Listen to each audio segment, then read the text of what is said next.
1년 전 이맘때에 이 본문으로 말씀을 전한 적이 있습니다. 1년이 지나 또 한 번 이 주일에 이 말씀이 오늘 우리들의 삶에 다시 주어지는 이유가 무엇일까 한번 생각해 보았습니다. 설교 제목 그대로 우리가 요나처럼 깊은 잠에 빠져 있기 때문일 수도 있고요. 때로는 그래서 우리에게 자는 자여 어찌함이냐 누군가 묻고 있다면 그렇게 이 말씀이 다시 한번 우리에게 주어졌다는 것은 아직은 기회가 있다는 뜻일 겁니다. 그래서 일어나서 내 하나님께 구하라 라는 말씀도 함께 주어지나 봅니다.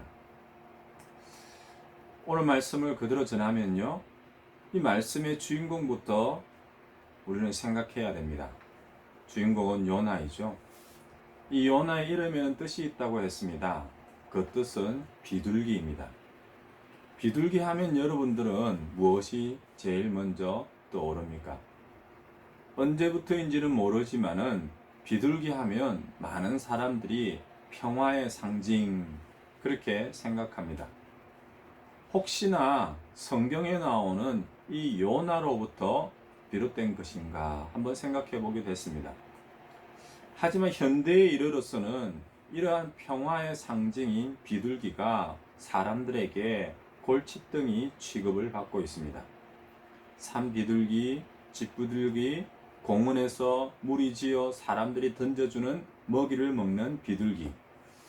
그러한 비둘기들의 배설물과 깃털은 각종 세균을 옮길 수 있다는 것 때문에 심지어 쥐둘기라는 그런 오명까지 가지게 되었습니다. 물론 비둘기에만 우리가 그 책임을 돌릴 수는 없습니다. 문명과 도시 개발에 의한 자연 파괴로 비둘기들이 그 보금자리를 상실하였기 때문이죠. 그렇게 그 보금자리를 쫓기고 또한 쫓기다가 각종 공원이나 심지어 도시, 사람들이 사는 집으로까지 내려와서 그 사람들이 던져주는 먹이를 먹으며 그 속에서 살다 보니 원래의 이미지인 그런 평화의 상징이 아니라 골칫덩이 비둘기의 이미지가 쌓이게 된 것입니다. 저는 오늘 성경을 읽으면서 이 성경에 나오는 요나, 그 요나의 삶 역시 이러한 비둘기와 다를 것이 없다 생각되어집니다. 하나님의 복된 소식, 평화의 소식, 구원의 소식을 전하는 그런 비둘기와 같은 삶을 살라는 것이 어쩌면 요나에게 주어진 하나님의 뜻입니다. 또한 요나라는 그 인생의 존재의 이유이기도 하고 목적이기도 하겠지요. 그래서 하나님께서는 요나서 오늘 본문 1장 2절에 너는 일어나 저 큰 성읍 니느웨로 가서 그것을 향하여 외치라. 하나님의 말씀이 주어지는 겁니다. 하지만 요나는 그런 삶을 원하지 않았습니다. 하나님의 말씀을 듣고도 하기 싫은데요. 때로는 나는 능력이 없는데요. 그래서 못하는데요. 왜 많은 사람들 중에 내가 그것을 해야 하나요? 물론 요나도 나름대로 이유가 있습니다. 비둘기가 보금자리를 잃고 사람이 살고 있는 그 도시로 주택으로 공원으로 몰려들었던 그런 이유와 똑같습니다. 요나는 이렇게 말하죠. 니느웨는 이스라엘의 적국인 아시리아의 수도입니다. 내 부모 형제도 아니고 내 나라, 내 민족도 아닙니다. 심지어 내 나라와 부모 형제를 핍박하는 원수의 나라이고 민족인 그곳으로 가서 굳이 그들에게 좋은 것을, 때로는 아름다운 것을, 구원과 회복, 저는 결코 그것을 하고 싶지 않습니다. 틀린 건 없지요? 아시리아는 분명 이스라엘의 적입니다. 또한 니느웨 역시 하나님을 많이 떠나 있습니다. 그 니느웨에는 사람의 도리가 사라졌습니다. 공의와 사랑을 찾아볼 수 없습니다. 하지만 그래서 더욱더 하나님께서는 이스라엘을 또한 요나를 그리고 오늘 우리들을 통하여서 그런 사람의 참된 도리와 하나님의 은혜와 사랑을 전하는 비둘기로 보내시는 거죠. 그래서 비둘기가 필요한 겁니다. 요나가 필요한 거죠. 먼저 믿음의 사람으로 우리를 세우신 것이라면 여러분들은 어떻게 하시겠습니까? 그것이 바로 오늘 우리 먼저 믿은 사람들의 삶의 이유이고 목적이라면 이번에는 어떤 핑계를 대시겠습니까? 요나도 자신의 이름의 뜻이 비둘기이며 또한 평화의 상징이며 구원의 소식을 전하라는 그런 하나님의 말씀이 주어진 이유를 아는 거예요. 그러니 그런 하나님의 말씀에 더 이상 핑계를 댈 수 없잖아요. 그러니 이제 어떻게 할까요? 3절에 요나가 여호와의 얼굴을 피하려고 일어나 다시스로 도망하려 하여. 일단 요나의 선택은 여호와의 얼굴을 피하는 것입니다. 이제는 아시리아가 문제가 아닙니다. 이스라엘을 떠납니다. 자신의 삶의 터전에서 벗어납니다. 하나님의 뜻을 떠나는 거예요. 생각을 안 하면은 되겠지. 얼굴을 안 보면 괜찮겠지. 다른 일을 하면은 때로는 내가 그 말씀을 받았던 가기 싫은 그곳에서 멀어지면 멀어질수록 괜찮겠지. 이렇게 요나는 자신의 삶을 향한 하나님의 사랑과 구원의 뜻을 거부합니다. 하나님의 말씀 따르기를 원하지 않습니다. 그러니 하나님의 뜻인 니느웨가 아니라 그 정반대에 위치하고 있는 자신의 뜻을 따르는 다시스로 가려 합니다. 하지만 이러한 요나의 선택지인 그 다시스가 어떤 곳인지 여러분들은 아십니까? 혹시 기억나십니까? 하나님을 떠난 니느웨가 아닌 그 다시스를 향한 요나가 앞으로 맞이하게 될 그 삶이 어떠한 것인지 한번 상상을 해 보시기를 바랍니다. 성경을 먼저 읽어본 사람은 아시겠지요? 다시스는요, 바로 전쟁이라는 뜻을 가지고 있습니다. 평화의 상징인 비둘기라는 뜻의 요나의 이름과는 정반대라는 거예요. 이것만이 아닙니다. 다시스는 또한 연단과 훈련, 그리고 고난과 시련이라는 뜻도 함께 가지고 있습니다. 지금 하나님께서는 이 요나에게 니느웨로 가서 멸망을 선포하라, 그렇게 말씀하셨습니다. 그런데요, 요나는 그 하나님을 떠나 하나님의 뜻을 모른 채 살아가는 삶의 끝이 곧 죽음이고 멸망임을 듣고서도 하나님께서 내미신 그 구원과 회복의 손길을 붙잡고 돌아오라 라는 그 말씀을 거부하고 그 반대를 향하고 있는 거예요. 요나는 지금 니느웨가 아니라 다시스를 향하고 있습니다. 니느웨로 가서 멸망을 선포하고 구원의 소식을 전하는 하나님의 뜻을 벗어난 그 요나는 지금 자신이 그 반대인 전쟁터로 향하고 있음을, 오히려 평화가 아니라 죽음과 멸망 속으로 들어가고 있음을 요나는 알고 있을까요? 이런 것을 사서 고생한다라고 표현하기도 합니다. 하지 않아도 될 고생이에요. 때로는요, 겪지 않아도 될 고난과 시련입니다. 조금 싫어도, 아니 많이 힘들고 어렵다 할지라도 그것이 내 삶에 주어진 하나님의 뜻이라면, 또한 내 삶의 목표라면 우리는 다시스가 아니라 니느웨로 가야 합니다. 그렇게 주어진 그 믿음의 길, 은혜의 길, 구원의 길인 니느웨를 향하지 않고 요나는 정반대로 하나님의 말씀을 따르지 않고 하나님의 낯을 피하여 떠나고 있습니다. 그러니 이제는 그 요나 앞에요, 무엇이 찾아올까요? 평화가 찾아올까요? 아니죠. 그 반대로예요. 요나는 지금 그 스스로를 전쟁과 죽음 그리고 고난의 위기로 내몰고 있습니다. 주중에 묵상 메시지를 통해 말씀을 드렸지요. 이러니 도망자와 추격자라는 말씀이 맞는 거예요. 요나는 도망자가 되었습니다.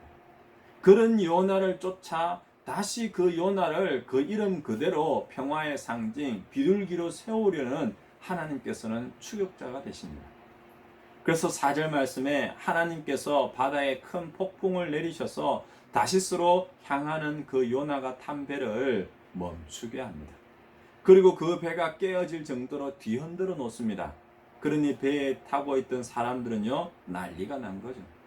자신들이 믿는 신들의 이름을 부르기도 하고요, 배가 가라앉지 않도록 배에 있는 물건들을 바다에 집어 던지고요, 정말 난장판이 되었습니다. 그런데요, 이 모든 것의 원인이 되는 요나는 지금 어디에서 무엇을 하고 있습니까? 오늘 말씀 그대로예요. 배 밑층에 내려가서 누워서 잠을 자고 있습니다. 그것도 깊이 잠들었습니다. 하나님을 믿는 자는 하나님의 말씀을 따르지 않고 그 낯을 피하여 도망가고 있습니다. 하나님만이 아닙니다. 적인 아시리아와 니느웨는 말할 것도 없지요. 심지어 그렇게 도망가고 있는 그 요나와 함께 배를 타고 있는 그 사람들의 문제들에 대하여서도 요나는 무관심한 채 아주 깊은 잠을 자고 있습니다. 그러니 이제는요, 정반대가 되었잖아요. 멸망과 죽음을 경고하고 평화를 전해야 할 그 요나가 잠을 자고 있으니까 하나님을 믿지 않는 사람이 다가와서 요나에게 반대의 경고의 메시지를 전하고 있습니다. 믿음을 찾으라고요. 하나님께 나아가라고요. 이 전쟁터와 같은 이 죽음의 현장에서 네가 잠에서 깨어 일어나 네 하나님께, 네가 낯을 피하여 도망온 그 하나님께 구하라. 지금 요나가 가고 있는 곳, 그 가고 있는 곳곳이 함께하는 삶이 전쟁터가 되고 있고 죽음과 멸망이 다가오고 있으니 그 잠자는 삶에서 깨어 일어나 그 하나님께 구하라, 그렇게 말씀하는 거예요. 1년 전에도 저는 이 말씀을 이 땅의 교회와 먼저 하나님을 믿은 주의 성도들의 책임이라고 그렇게 말씀을 드렸습니다. 하지만 그 말씀을 들은 오늘 우리들의 삶에는 어떤 변화가 있을까요? 이 니느웨를 우리는 굳이 꼭 무조건적으로 전도, 선교의 현장 이렇게만 볼 이유는 없습니다. 오늘 우리는 하나님의 말씀을 따라서 니느웨를 향하고 있느냐라고 했을 때 이 니느웨가 그렇게 멀고 먼 적의 나라 그렇게만 생각하지 마시고요. 아주 가깝게 한번 생각해 보세요. 학생에게는요, 학업의 현장이 바로 이 니느웨입니다. 주부에게는요, 가정이 되고요. 그리고 직장에게는 그 직업과 또한 그 회사가 니느웨가 될 수도 있습니다. 믿는 우리 모두에게는요, 교회와 믿음의 삶의 현장이 바로 이 니느웨가 될 수 있습니다. 그 니느웨로 생각되어지는 그 모든 곳곳에서 하나님을 떠난 곳이 있다면, 하나님의 말씀이 선포되어지지 않는 곳이 있다면 그곳의 멸망을 선포하고 구원의 소식을 전하는 평화의 상징이 바로 오늘 우리가 되고 있는지를 묻고 있는 거예요. 아니면 반대인가요? 하나님의 말씀에서 떠나 오히려 우리 자신을 죽음의 전쟁터, 고난과 시련 속으로 혹시 내밀고 있지 않으십니까? 때로는 그 모든 것을 회피하고 잊어버리려고 깊은 잠에 빠져 있지는 않으십니까? 나 모르겠다고요. 될 대로 되라고요. 저는 이 말씀을 오늘 저 자신에게 먼저 한번 적용해 봅니다. 1년 전이나 지금이나 똑같이 깊은 잠에 빠져 있지는 않은지, 하나님의 말씀을 따라, 나에게 주어진 그 말씀을 따라 니느웨로 향해야 하는데 이제는 그 정반대로 다시스로 향하고 있지는 않은지, 저와 믿음의 가정과 주님 몸된 교회와 주의 성도들의 삶의 곳곳이 평화와 또한 구원의 상징으로서 하나님의 말씀이 선포되고 있는지, 아니면은 정반대의 죽음과 멸망, 또 때로는 고난과 시련으로 가득한 다시스를 향하는 삶이 되고 있지는 않은지, 우리 자신에게 이 말씀을 한 번만 더 적용해 보기를 원합니다. 물론 오늘 우리만 그렇다는 것이 아닙니다. 성경에는 요나처럼 어리석게도 그 니느웨가 아니라 다시스로 가는 사람들이 많다고 말씀을 드린 적이 있습니다. 스스로 죽음과 고난의 길을 돌고 돌아가는 길을 택한 사람들이 많습니다. 믿음의 사람이라고 하는 성경에 나오는 인물들이 그랬어요. 먼저 믿음의 조상이라고 일컬음을 받은 그 아브라함은 어떠했습니까? 심지어 약속의 자녀 이삭과 그 이삭으로부터 하나님께서 허락하신 그 축복을 받은 야곱은 어떠했습니까? 하나님은 분명 형인 에서가 아니라 동생인 야곱을 택하셨습니다. 그런데 야곱은요, 하나님의 시간과 그 하나님의 방법을 기다리지 않았잖아요. 야곱은 사람의 방법으로 그 형으로부터 장자권을 얻었습니다. 심지어 그 어머니인 리브가와 계략을 꾸며서 나이 들어서 눈이 먼 그 아버지로부터 축복을 받아냅니다. 그 결과는 어땠습니까? 사람의 방법으로 얻었다, 이루었다, 성공했다 라고 했지만은요, 그 야곱은 그 형인 에서를 피하여서 멀고 먼 그 외삼촌 댁으로 도망가게 됩니다. 약속의 땅에서 약속을 받았음에도 불구하고, 축복을 받았음에도 불구하고 그 약속의 땅에서 쫓겨나 정반대인 다시스로 쫓겨가고 있는 거예요. 다윗은 어떠합니까? 이스라엘이 전쟁 중에 있어야 할 곳, 감당해야 할 그 역할에서 다윗 왕이 벗어났을 때에 하나님의 은혜, 하나님의 말씀, 하나님의 뜻에서 벗어났을 때 일어난 것은 무엇이었습니까? 한 가정의 비극으로 끝나는 겁니까? 아니죠. 다윗 왕가의 비극으로 이어지고요. 유다라는 그 나라의 비극적인 죽음과 심판과 고난과 그리고 시련이 계속해서 이어지는 다시스의 삶이 되고 있는 거죠. 결국 이 모든 사실을 알게 된 사람들은 그 풍랑으로 인하여서 배가 뒤집히는 것을 막기 위하여 요나를 바다에 던지게 됩니다. 그리고 요나를 바다에 던지는 것을 통하여서 모두가 이제 알게 됩니다. 그때에서야 요나 자신도 고백을 하게 되죠. 그 배를 타고 있던 사람들이 그 자신을 바다에 던진 것이 아니라 하나님께서 요나를 바다에 던진 것이라고. 물론 그러한 요나를 받아줄 하나님의 손길도 바닷속에 예비해 두셨다고 말입니다. 오늘 우리들의 삶을 주관하시는 분이 우리 자신이 아니라는 것을 먼저 깨달아야 할 것 같아요. 우리들의 삶을 인도하시는 분은 분명 하나님이십니다. 그 하나님의 뜻 가운데 우리 모두 또한 각자에게 합당한 삶이 주어졌음을 우리는 잊지 말아야겠습니다. 우리가 반드시 가야만 하는 그런 니느웨가 있습니다. 우리들의 삶에 맡겨진 니느웨가 있는 거예요. 학업이고요, 가정이고요, 직장이고요, 때로는 교회이고요. 우리 믿음의 삶의 현장이 바로 니느웨입니다. 다만 내 생각과 내 뜻과 내 가치 기준과는 다른 현장이 될 수도 있고요. 또한 다른 말씀이 주어질 수도 있습니다. 그렇다 할지라도 믿음의 사람은 그 하나님의 말씀에 순종하시기를 바랍니다. 그 말씀을 따르지 않는다면, 회피한다면, 때로는 도망간다면 처음에는 모든 것이 다 해결된 것처럼 보일 수도 있어요. 더 이상 갈등과 힘겨움과 분냉과 어려움과 그리고 못마땅함 다 사라지잖아요. 심지어요, 깊은 잠에 빠지면은요, 생각도 안 나잖아요. 모든 것에서 자유로워질 수도 있습니다. 하지만 그런 도망자를 추격하는 하나님은 그 도망자를 깨우시고 다시금 하나님의 뜻을 이루시는 분임을 잊지 마시기를 바랍니다. 결국 요나는 평화의 상징인 그 비둘기의 삶을 거부하고 다시스, 즉 전쟁터와 같은 그 죽음과 고난과 시련 속에서 고생하다가 결국은 어떻게 돼요? 니느웨로 돌고 돌아오게 됩니다.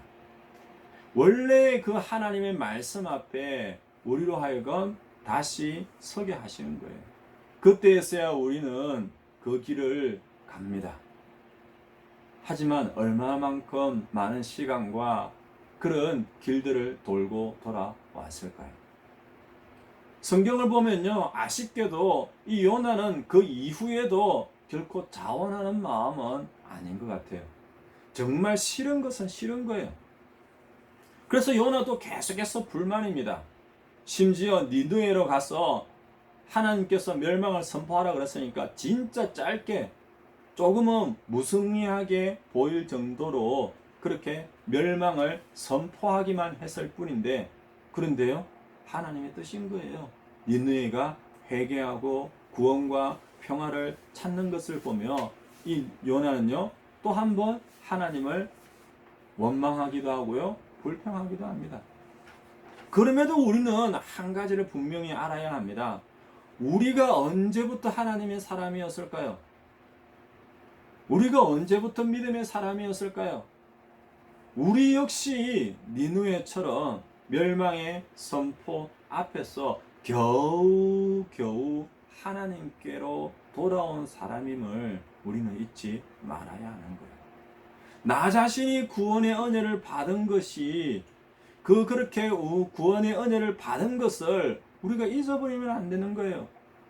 내가 받은 하나님의 사랑과 그 축복에 대하여서 감사하지 못하고 이제는요, 그 은혜와 축복, 그 감사를 나누는 것은 아깝다 생각하면 안 되잖아요. 그 나누는 것을 싫다고요? 그 나누는 것을 못하겠다고 말하면서 우리 스스로를 니느웨가 아니라 다시스로, 평화가 아니라 전쟁터로, 구원이 아니라 죽음으로, 하나님의 말씀에 대한 순종이 아니라 시련과 고난의 현장인 그 다시스로 다시 내몰지는 말아야 하는 거예요. 또 한 가지는요, 우리에게 주어진 그 삶은, 시간은 그렇게 많지 않습니다. 오늘 우리에게 이런 평화와 구원의 말씀이 들려진다면 저와 여러분들은 순종하시기를 바랍니다. 혹여라도 하나님의 말씀을 따르지 않고 그 얼굴을 피하며 그 삶마저 회피하며 깊은 잠에 빠져 있다면 그때에도 찾아오셔서 깨우시는 하나님의 손길이 있잖아요. 그때 들려지는 그 하나님의 말씀을 듣고서라도 그 죽음과 고난을 향하는 그 다시스가 아니라 다시금 니느웨를 향하여 평화를 선포할 뿐만 아니라 지금 나의 잘못된 선택과 나의 어리석은 행동으로 인하여서 죽음과 전쟁터와 같은 그런 고난과 시련의 현장이 되어버린 그 다시스를 향하는 그 배에 하나님의 평화가 회복되어지기를 구하시기를 바랍니다. 전쟁터와 같은 그런 죽음의 위기, 고난과 연단을 자초하여서 겪는 그런 사서 고생이 아니라 오늘 우리가 있어야 할 자리, 오늘 우리가 나아가야 할 그 곳, 우리에게 주어져서 감당해야 할 그 역할인 니느웨를 향하여서 하나님 나라의 의와 평강과 희락을 선포하는 여러분들 되시기를 바랍니다. 이를 통하여서 믿음의 가정과 그 삶과 교회와 또 하나님 나라를 평화로, 또 우리는 그 평화의 상징인 그 요나의 이름 그대로 비둘기의 그 역할을 감당하는 저와 여러분들 되시기를 주의 이름으로 축원드립니다. 아멘.